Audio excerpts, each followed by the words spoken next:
各位朋友，大家好啊！又係我亂屌河馬。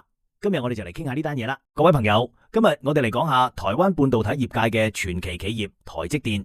你可能聽過佢嘅名，但你知唔知道台積電嘅年營業額大約佔晒台灣 GDP 嘅1/10，而佢嘅市值甚至可以同台灣整個 GDP 媲美啊！真係冇誇張。講緊嘅係硬淨數據。有啲外國領袖都曾經講過，如果台積電停產，可能會影響成個世界經濟。你就知道佢喺芯片製造界有幾巴閉。之前我哋講過 AI 界嘅發動機係英偉達，但你如果再望深一層，其實英偉達啲核心晶片唔少都係靠台積電代工製造，所以話台積電簡直就係發動機背後嘅發動機。而家全世界90%嘅5納米以內高端晶片，差唔多都係出自台積電嘅工廠。無論你用緊嘅手機、車上面啲電腦系統，甚至醫院啲設備，部分高端工業系統都有機會用到台積電做嘅晶片。可以話冇咗台積電，現代社會真係運行唔到。但你估台積電一開始就咁勁咩？其實唔係，佢由一間默默無聞嘅初創公司，點樣一步步衝出亞洲，打入全球，最後變成半導體界嘅龍頭老大，背後其實係一段好勁嘅逆襲故事，簡直可以拍成電影。今日我哋就嚟爬一爬台積電點樣喺競爭咁激烈嘅晶片市場中突圍而出，變成全世界都要依賴嘅關鍵力量。要真正明白台積電點解可以咁成功，就一定要講翻佢創辦人張忠謀嘅個人經歷。張忠謀喺1931年出世，浙江寧波人。佢嘅家庭好有文化底蘊，堪稱書香世家。佢阿爸張衛官係上海滬江大學畢業生，而佢三叔張思侯更加勁，去到美國哈佛讀電信碩士。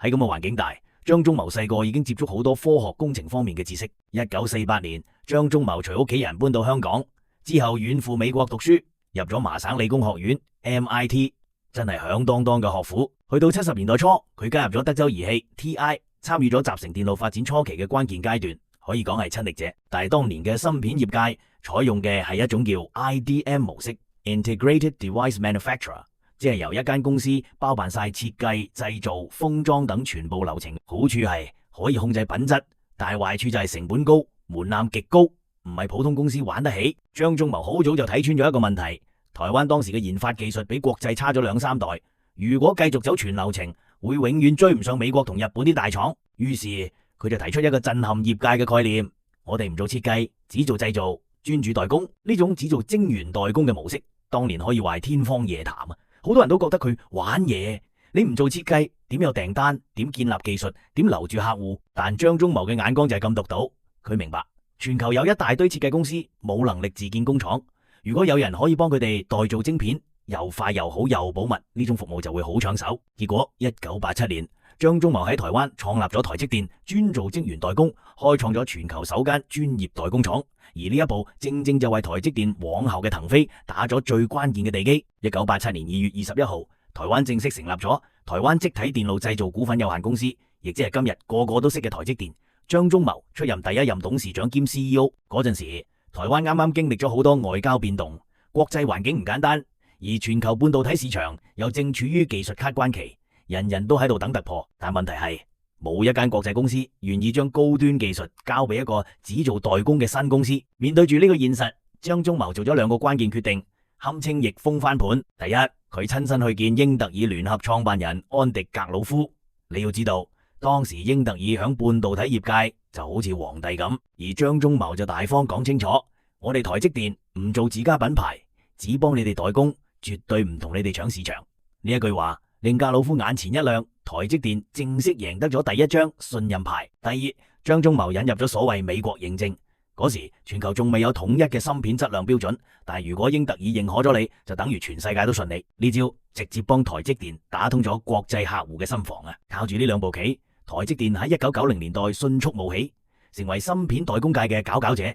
1997年更加成功喺紐約證券交易所上市，股票代號 TSM， 正式踏入國際資本市場。不過台積電真正爆發就要數2000年代，因為佢哋嘅製程技術開始領跑全球。2003年，張忠謀團隊整出咗5納米製程技術，你聽落未必覺得特別，但係背後意思係晶片入邊嘅電晶體密度比起舊技術多咗30%。咁樣做落去，手機、電腦、車所有設備都可以做得更細、更快、更省電。舉個例子，2010年推出嘅 iPhone 4用嘅 A4 芯片就係台積電做嘅。喬布斯都曾經親自同張忠謀講多謝，話佢係技術護航者。到咗2013年，台台積電用28納米製程拎到 iPhone 6嘅 A8 訂單，再後來用16納米做出 iPhone 7，硬生生搶咗三星啲份額。你可以話蘋果個心臟基本上就係台積電做嘅。除咗蘋果，台積電仲贏得咗高通、英偉達等大客戶嘅死忠信任，就靠一條原則：我哋只做代工，從來唔搶你哋市場。講到台積電點解可以長期穩紮穩打，除咗技術之外啊，佢內部嘅管理制度都真係值得拎出嚟講講。張忠謀曾經講過一句好經典啊：半導體行業嘅成功一半靠技術，一半靠管理，唔係講笑噶。佢為台積電設立咗一套好特別嘅用人制度，喺公司內部被稱為正黃旗用人模式。咩意思啊？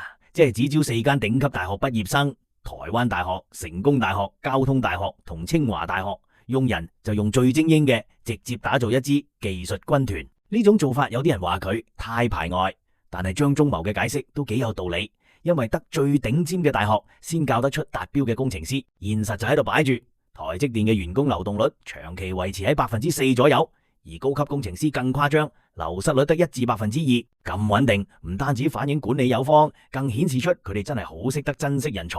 仲有一招好犀利，就係佢哋實行員工持股計劃。講白啲，員工可以用85折買公司股票，而且係通過公司內部賬戶，操作簡單，回報又穩。呢種制度有咩用？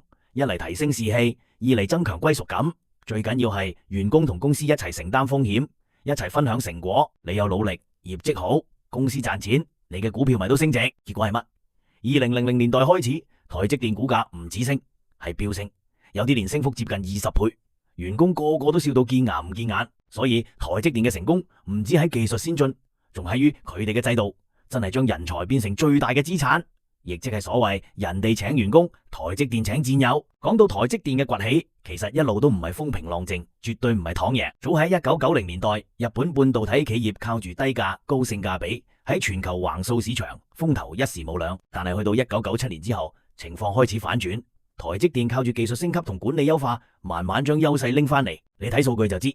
1999年，日本儲存晶片市場佔有率由30%跌到剩翻15%，美國都由60%跌到35%。點解會咁？原因就係台積電咬住製程技術唔放，每年都大量投資 R&D， 行得比人快，做得比人細。但係真正令到台積電捱過危機，甚至重新出發，係因為佢曾經面對過一個勁敵三星電子。2008年金融風暴期間，三星出招夠狠，壓低價格，瘋狂擴廠，想逼走對手。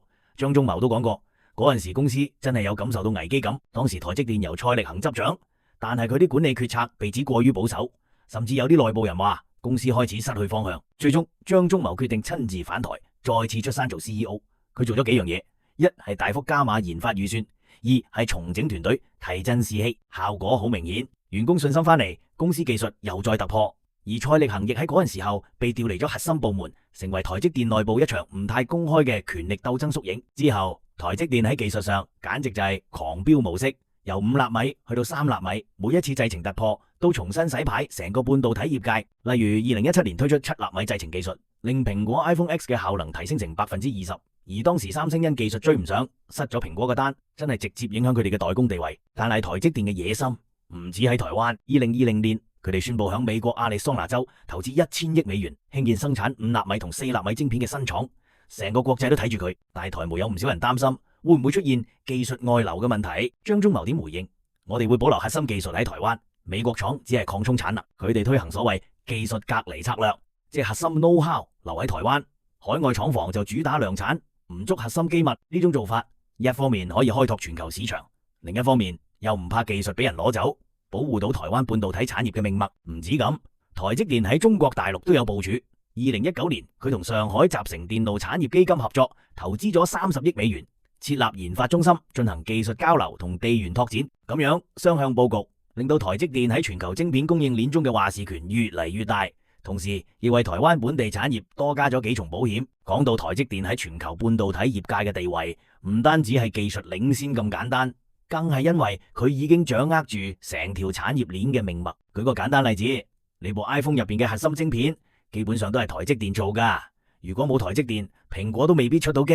而呢種技術依賴關係唔止喺手機，喺醫療設備、車載系統、服務器等各個領域都有佢哋嘅影子。例如核磁共振成像儀 MRI 入邊要用到超高精度晶片，而台積電就係關鍵供應商之一。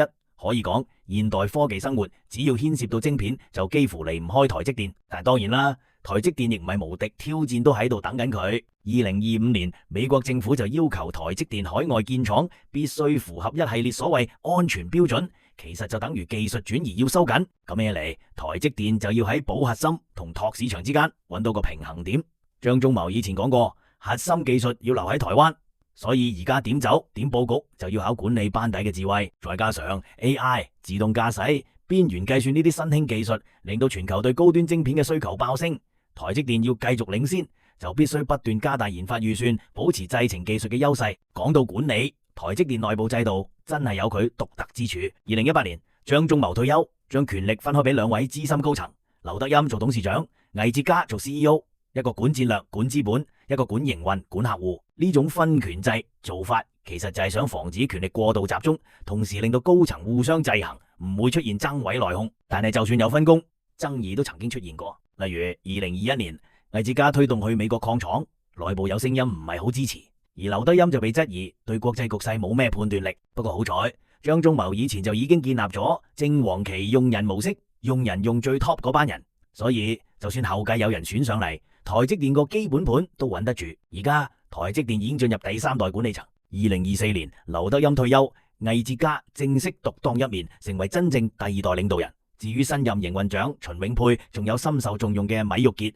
就俾外界視為未來接班梯隊。呢種技術型傳承模式同一般家族企業靠血緣唔同，重視制度，重視專業，重視文化延續，先至係台積電真正嘅護城河。台積電嘅故事其實就係半導體行業一部濃縮版歷史，由一間默默無聞嘅公司發展成今日全球最大嘅晶圓代工龍頭，背後靠嘅唔止係技術，更係張忠謀嘅遠見、團隊嘅堅持同對行業走勢嘅精準判斷。佢哋嘅成功講到底，其實就講咗一個道理：喺半導體呢個世界，技術更新快到你唔信，而邊間公司可以適應變化，先有資格留喺戰場。未來台積電一定仲會遇到新挑戰，唔論係國際形勢、客戶需求定係技術門檻，但係佢哋所堅持嘅只做代工策略，加埋深厚嘅技術護城河，已經成為成個行業嘅標杆。張忠謀講過一句說話：技術領先永遠排第一，花幾多錢反而係其次。呢種信念可能就係台積電可以一直企響浪尖唔跌落嚟嘅關鍵。多謝大家收睇今集節目。